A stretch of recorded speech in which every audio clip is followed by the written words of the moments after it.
Nos encontramos con Juan Carlos Jacome, quien es asesor empresarial en finanzas, economía y analítica de datos, estudia economía y análisis estadístico aplicado a políticas públicas. Tiene más de 25 años de experiencia profesional y él nos ayudará a entender un poquito más acerca del complejo mundo de los aranceles. Actualmente tenemos una serie de aranceles, una política arancelaria impuesta por el presidente Trump, que ha tenido algunos reveses en las cortes, posible que continúe, ha habido algunos cambios. Esto ha generado cierta inestabilidad o cierta incertidumbre, más bien dicho, en los mercados globales.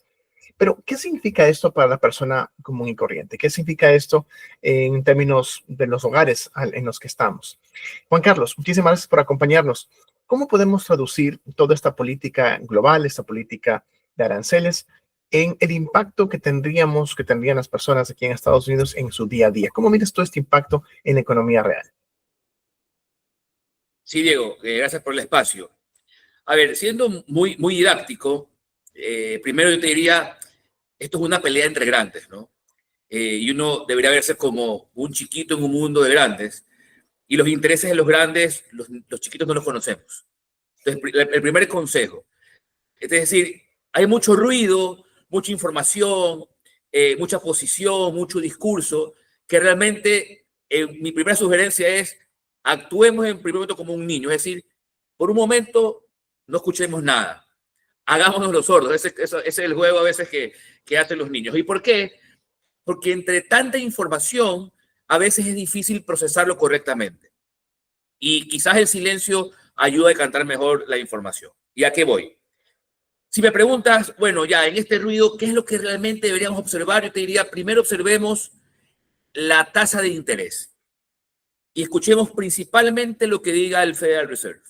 Si el Federal Reserve no tiene el mayor estímulo o decisión para subir tasas de interés, tranquilos que todo va bien, porque eso quiere decir que habrá mucho dinero creciendo en la economía y eso hará que la economía siga también ese ritmo, creciendo también paso a paso.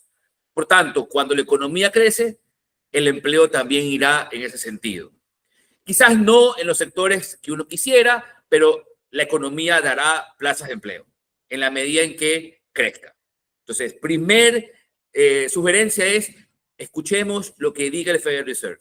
Si el Federal Reserve sube tasa de interés, la sube, ahí sí nos sentamos, ponemos digamos que el asiento más recto, podemos pararnos para escuchar bien, porque al subir tasa de interés va a pasar lo contrario, va a frenarse un poco la economía, habrá sectores que dejarán de producir como producían porque se van a estar constantes o crecer y posiblemente las plazas de empleo no crezcan o inclusive decrezcan.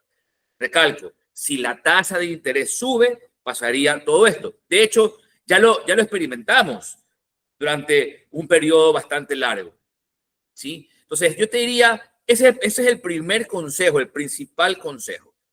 La inflación, a veces, y sobre todo en Estados Unidos, tiene un estigma negativo, ¿sí? Escuchas inflación y uno como que se pone en pánico. Ahí yo te diría, respiremos un poquito, porque no siempre una inflación te refiere a un perjuicio, ¿sí? Sí, te refiere a que hay un costo un poco más elevado de la vida, pero no te dice que de manera efectiva hay un problema, digamos que de fondo, que te lleve a un colapso de la economía. Así que respirar hondo, ¿sí? Porque eso puede ser administrado adecuadamente. Lo que yo sí te diría y recalco finalmente, escuchemos solo al FED. Si la FED te dice que subió tasa de interés, ahí sí a ponerse, digamos que el pantalón más apretado. Mientras no ocurra eso, no le ha pasado nada. Y entre grandes, lo que pase, ¿sí? Ahí se recoge todo realmente de la discusión global, local, regional. Ese es mi consejo, Diego, a todos los que me escuchan, que traduzcan siempre lo que el FED diga. Y ahí sí tomar decisiones. Si eres el empresario y sube tasa de interés, bueno, sé prudente y lo que tenías como inversión, de pronto analízalo nuevamente.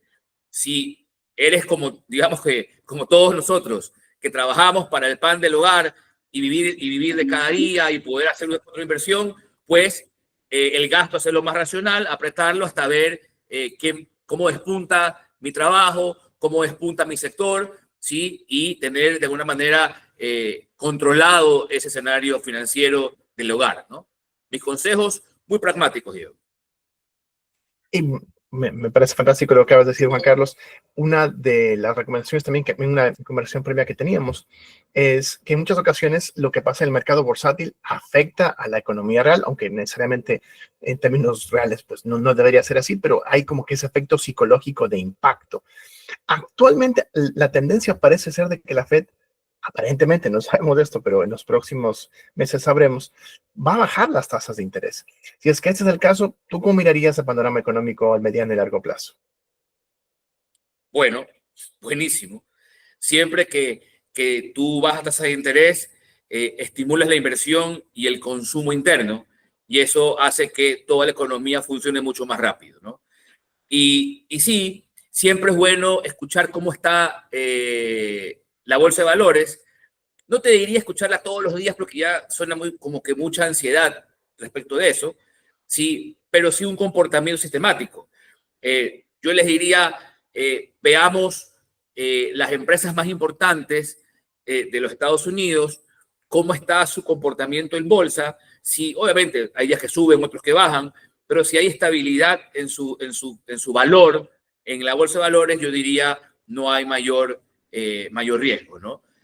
¿Por qué? Porque evidentemente, y la historia americana así lo refleja, las más profundas crisis económicas en los Estados Unidos no ha ocurrido porque hubo alguna especie de rompimiento de algo que paró las máquinas, no. Lo que ha ocurrido generalmente es que hubo un crash en la bolsa de valores que se llevó a la parte real de la economía, que es la manufactura, la industria, el comercio.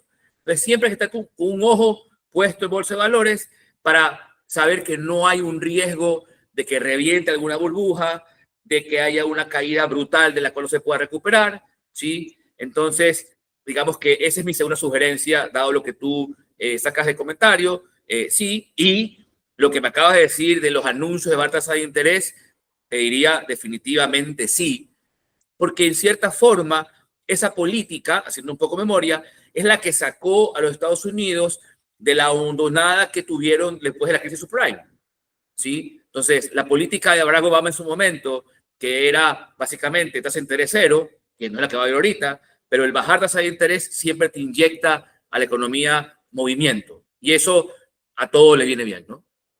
Finalmente, hemos visto un crecimiento de empleos bastante lento en los últimos meses. Tenemos dos campos, dos escuelas de pensamiento. Están los economistas que tienen un pensamiento pesimista acerca de lo que podría suceder en términos de creación de empleo. Están aquellos que lo miran con mucho escepticismo, que lo miran con cierto pesimismo, que no piensan que los aranceles van a estimular la producción manufacturera, al menos en el mediano y corto plazo. ¿Tú cómo miras esto en términos de creación de empleo? Sí, a ver, usualmente se suele ver el mercado laboral como algo independiente de la economía, del crecimiento del GDP. No sé por qué, pero siempre suelen verlo de manera diferente. Pero en realidad están conectados. Entonces, si vemos hacia atrás y vemos que Estados Unidos en los últimos 5 años, por decirlo así, no es que ha crecido a tasas del 3% en el GDP anualmente. ¿Sí? La economía no ha crecido a un ritmo acelerado, sino que ha crecido a un ritmo promedio, y te diría que en ciertos momentos inclusive más lento. El empleo va a crecer a ese ritmo, ¿ok? Porque en la práctica la producción te empuja el empleo. Entonces, ¿qué implica que la economía crezca al 1%, por ejemplo? ¿Sí? Eso quiere decir que más o menos todo es todo igual. Entonces, si todo es todo igual, yo no requiero más mano de obra para producir lo que ya produzco. Entonces, cuando tú realmente enfrentas crecimientos por encima del 2%, 3%, ya estás conversando de que posiblemente requieras una máquina extra y poner más mano de obra a trabajar esa máquina, ¿sí? En ese contexto, ahí uno diría, ok, ahí yo sí esperaría un crecimiento de la demanda de trabajo mucho mayor. Eso no pasa en Estados Unidos ahorita, no pasó el año pasado, posiblemente yo creo que pasará, digamos que a inicios del siguiente año, si es que el efecto de bajar tasas de interés tiene su tiempo de propagación y seguramente se lo va a poder visibilizar a inicio del primer trimestre del siguiente año. Entonces, no es para mí anormal tener un crecimiento no tan, digamos que grande en el empleo, más bien va en concordancia con el ritmo con la cual la economía americana ha crecido en estos últimos años. En resumen, entonces, no dejarnos abrumar por las noticias, especialmente de la bolsa de valores en términos de sus subidas y bajadas, tratar de mantener una actitud cauta. Eh, También entender que estamos en un proceso de transición, hay este proceso inflacionario que continúa, pero no dejarnos abrumar por eso. Estar atentos a lo que diga la Reserva Federal, la FED, en relación a su subida o bajada de tasa de interés, si es que baja, como aparentemente podría suceder en las próximas semanas, pues sería algo positivo para la economía. Y tercero, tú dirías, pues, estar atentos a cómo se mueve la economía para el próximo año. Esas son las recomendaciones que podríamos resaltar. No sé si es que se me escapa algún punto, Juan Carlos. No, bien compactado, bien compactado. Querido Juan Carlos, te agradecemos muchísimo por tu tiempo, por tus conocimientos, por guiarnos en medio de este caótico mundo económico en el que estamos y poder tener un poco más de claridad sobre en lo que estamos y en lo que viene. Muchísimas gracias y que tengas una muy buena tarde. Un gusto, gracias.